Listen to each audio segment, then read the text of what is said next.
Bien-aimés dans le Seigneur, bonsoir.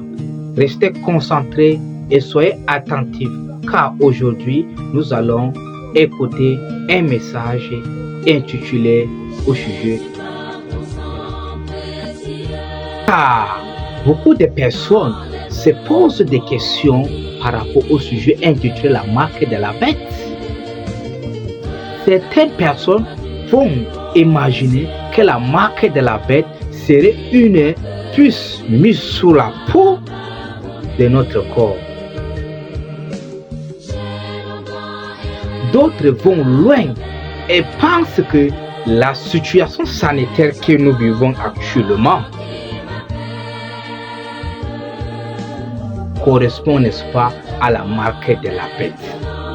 Mais qui dit réellement la Bible? Qui dit réellement la Bible par rapport au sujet intitulé de la marque de la bête? Soyons attentifs, écoutons le pasteur Tony Ongoma, président de l'église adventiste du 7e jour de la fédération gabonaise, et va nous donner une leçon intitulée la marque de la bête. Selon la Bible, selon les Écritures saintes, écoutons attentivement. Nous aurons beaucoup de choses à apprendre par rapport au sujet intitulé de la marque de la bête. Merci. Écoutons tout à l'heure. Restons concentrés. Que Dieu nous bénisse. Écoutons.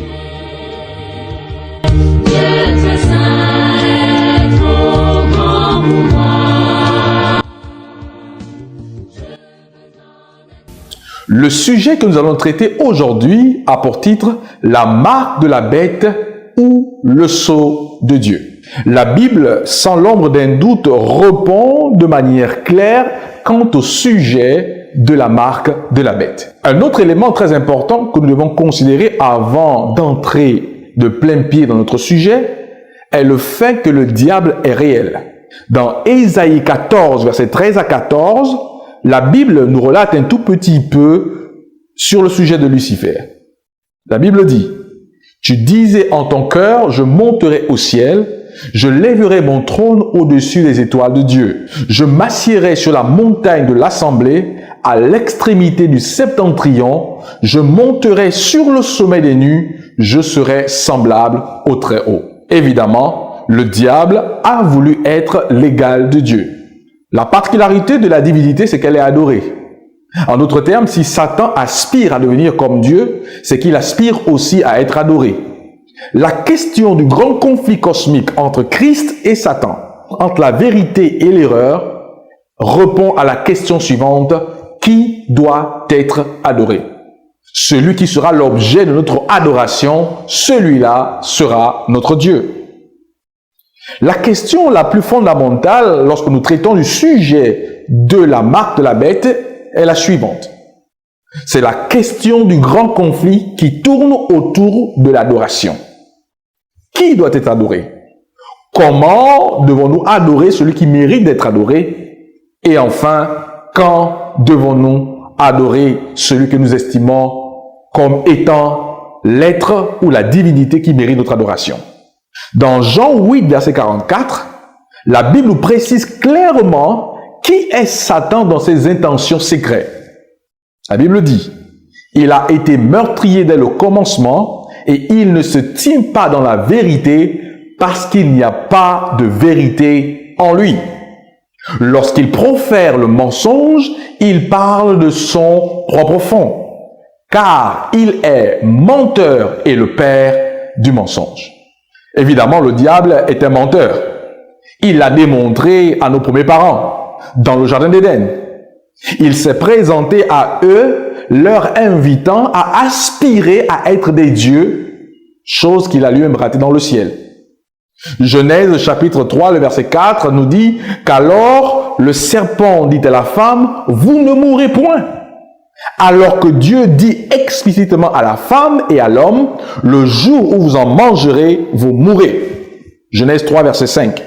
Le diable continua dans son discours et dit à Ève, mais Dieu sait que le jour où vous en mangerez, vos yeux s'ouvriront et que vous serez comme des dieux, connaissant le bien et le mal. Oui, Satan est un menteur et il a démontré son expertise dans le mensonge en trompant nos premiers parents. Parce que Genèse chapitre 5, verset 5 nous dit que tous les jours d'Adam furent de 930 ans. Puis, il mourut. D'une part, le diable dit à nos premiers parents qu'ils ne mourront pas, et finalement, ils connurent la mort. Nous pouvons sans l'ombre d'un doute conclure que le diable est un menteur.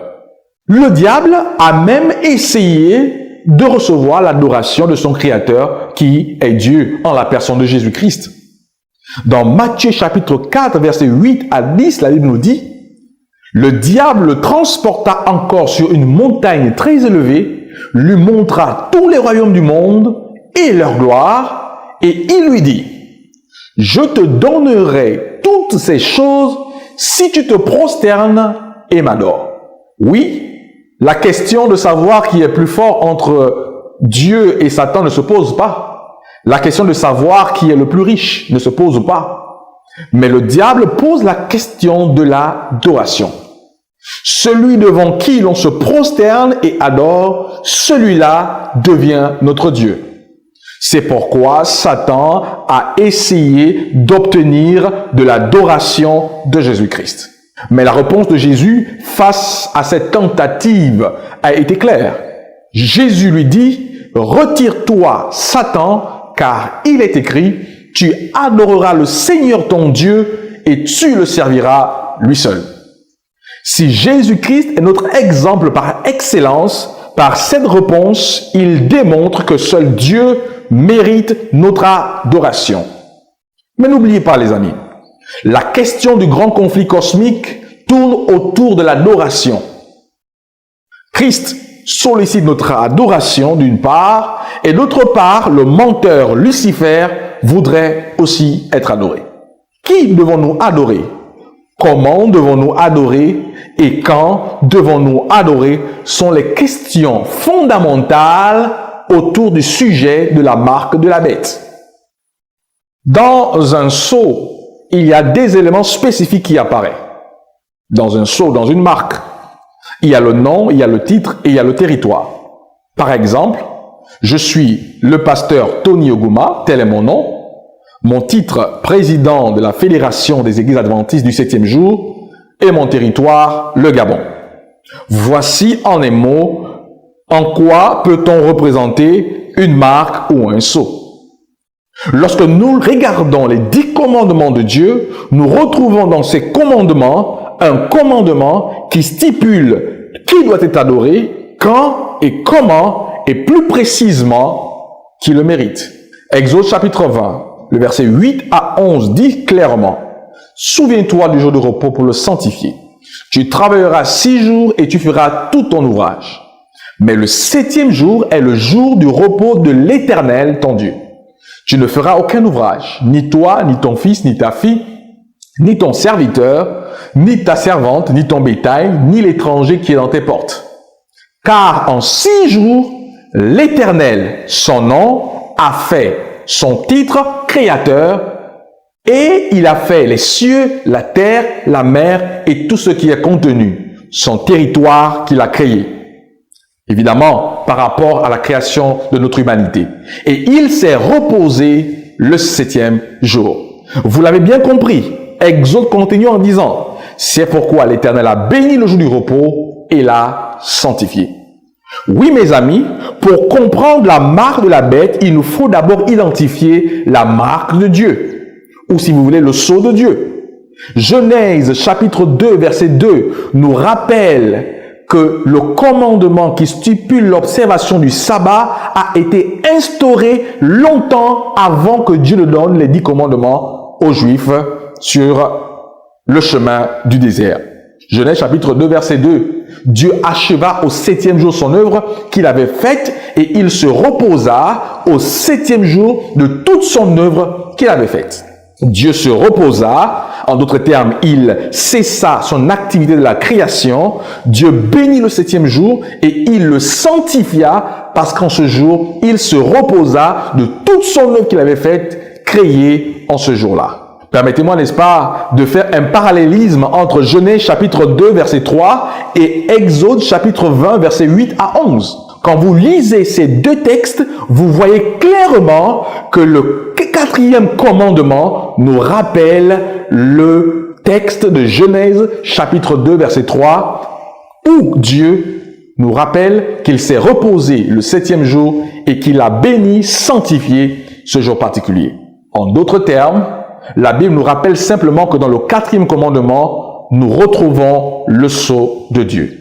C'est pourquoi la Bible va ajouter dans un autre texte, Exode chapitre 20, verset 8 à 11, « Car en 6 jours, l'Éternel, son nom, a fait son titre créateur, les cieux, la terre et la mer, et tout ce qui est contenu, et il s'est reposé le septième jour. » Ézéchiel chapitre 20, verset 20 va nous clarifier encore davantage sur la question du sceau de Dieu.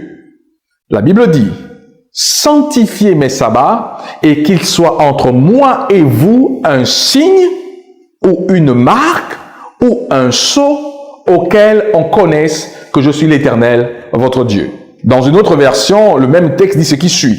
« Consacrez-moi le jour du sabbat pour manifester la relation qui vous unit à moi et vous rappeler que je suis le Seigneur, votre Dieu. » En d'autres termes, le quatrième commandement nous rappelle non seulement que Dieu est le créateur de notre humanité, mais le quatrième commandement aussi nous invite à adorer le Seigneur qui est le créateur.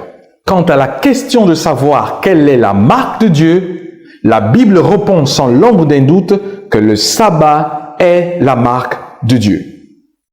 Longtemps avant, la Bible avait prédit que Satan essayera de mettre à terre le quatrième commandement.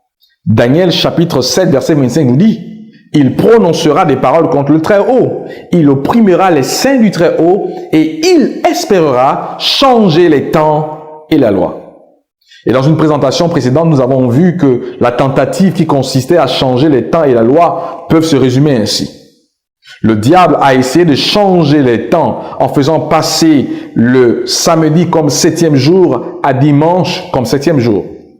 La loi a essayé d'être changée lorsque le diable a fait passer la sacralité du samedi, sabbat, jour de repos, au dimanche comme étant maintenant le jour de repos. La Bible dit dans Apocalypse chapitre 14, versets 9 à 10, « Et un troisième ange les suivit en disant d'une voix forte, « Si quelqu'un adore la bête et son image et reçoit une marque sur son front ou sur sa main, il boira lui aussi du vin de la fureur de Dieu, versé sans mélange dans la coupe de sa colère, et il sera tourmenté dans le feu et le soufre devant les saints anges et devant l'agneau. » Oui, les amis, la Bible répond clairement quant à la question de la marque de la bête. Si nous connaissons déjà quelle est la marque et le sceau de Dieu, nous pouvons déjà envisager la contrefaçon de Satan par rapport, n'est-ce pas, à la marque de Dieu. Apocalypse chapitre 13, versets 16 à 17 nous dit, « La bête obligeait tous les êtres, petits et grands, riches et pauvres, esclaves et libres, à recevoir une marque sur leur main droite et sur leur front. Personne ne pouvait acheter ou vendre s'il n'avait pas cette marque, c'est-à-dire le nom de la bête ou le chiffre qui correspond à son nom, et son nombre est 666. Évidemment, cette marque tourne autour d'un concept bien précis. Et pour comprendre le concept sur lequel tourne cette marque de la bête, il va falloir lire Apocalypse 13, verset 15, qui dit, « Et il fut donné d'animer l'image de la bête, afin que l'image de la bête parlât, et qu'elle fit que tout ce qui n'adorait pas l'image de la bête fut tué. » En d'autres termes, la marque de la bête tourne autour de la question de l'adoration. La marque de la bête sera une tentative luciférienne de contrecarrer la loi de Dieu, plus précisément le quatrième commandement qui stipule l'observation du sabbat et nous rappelle qui mérite notre adoration et quand sommes-nous invités à l'adorer. Apocalypse 13, verset 15. Et il fut donné d'animer l'image de la bête, afin que l'image de la bête parlât, et qu'elle fit que tous ceux qui n'adoreraient pas l'image de la bête fussent tués. Oui, la marque de la bête tourne autour de la question de l'adoration. Une question de vie ou de mort sera posée à chacun d'entre nous face à qui mérite notre adoration. Le livre d'Apocalypse prédit clairement que dans la fin des temps, Satan mettra en place un système religieux universel qui nous conduira tous vers l'adoration du faux Dieu durant un faux jour d'adoration. La question vraiment face à la situation que connaîtra notre monde sera la suivante. Comment allez-vous être capable de résister à cela? Pour nous aider à comprendre ce qui se passera très bientôt, allons-y dans le livre de Daniel. Le livre de Daniel nous présente 4 jeunes Hébreux qui sont restés fidèles à Dieu en dépit des hauts et des bas. Cette histoire que je voudrais partager avec vous maintenant concerne plus précisément les 3 compagnons de Daniel qui ont été invités par Nebuchadnezzar, n'est-ce pas, à célébrer l'idole qu'il avait mise en place. Dans Daniel chapitre 3, le verset 1 à 6, la Bible dit « Le roi Nebuchadnezzar fit une statue d'or. Tous ces hauts fonctionnaires se rassemblèrent donc et prirent place devant la statue pour la cérémonie d'inauguration. Aussitôt, dit le roi, que vous entendrez le son et toute espèce de musique, vous vous prosternerez et vous adorerez la statue d'or que Nebuchadnezzar le roi a dressée. » Face à l'ordre qui avait été donné, les jeunes Hébreux savaient que leur allégeance devait uniquement se tourner vers Dieu qui est le véritable créateur. Mais attention, l'ordre avait été donné que quiconque ne se prosternera pas et n'adorera pas sera jeté à l'instant même au milieu d'une fournaise ardente.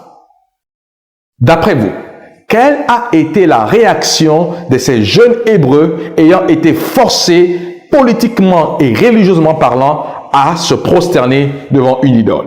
La réponse est décrite dans Daniel chapitre 3 du verset 17 au verset 18. Les 3 jeunes Hébreux répondirent: « Sache toutefois que notre Dieu, le Dieu que nous servons, est capable de nous sauver. Oui, il nous arrachera à la fournaise et à ton pouvoir. Et à supposer qu'il ne le fasse pas, sache bien que nous refuserons quand même de servir tes dieux et d'adorer la statue d'or que tu as fait dresser. » Oui, les 3 jeunes Hébreux refusèrent de se prosterner devant la statue qu'avait dressée le roi Nebuchadnezzar. Maintenant, permettez-moi de vous dire que cela se passera également dans un plan universel. Oui, il arrivera un jour où on nous imposera d'adorer un Dieu autre que le Dieu biblique en un jour autre que le jour mis en place par Dieu. N'oubliez pas que le diable est un menteur et qu'il est capable de changer de visage, même imiter Christ notre Sauveur. Rappelez-vous, par rapport au sabbat, que l'empereur Constantin, en l'an 321 après Jésus-Christ, prit un décret pour inviter les uns et les autres à ne plus observer le sabbat, 7e jour de la semaine, comme le recommande le 4e commandement, et à les inviter à observer le dimanche, qui était le jour d'adoration du Dieu Soleil. Le 7 mars 321 après Jésus-Christ, tel fut le décret signé par Constantin. Le décret dit ce qui suit: que tous les juges et habitants des villes et les commerçants se reposent le jour vénérable du jour du soleil. Ceci était un décret politique. Mais quelques années plus tard, en l'an 364 après Jésus-Christ, un décret religieux sortant du concile de la Odyssée va stipuler ce qui suit: les chrétiens ne judaïseront pas et ne seront pas oisifs le samedi, mais ils travailleront ce jour-là. Mais le jour du Seigneur, dimanche, ils seront particulièrement honorés et en tant que chrétiens, ne travailleront pas si possible ce jour-là.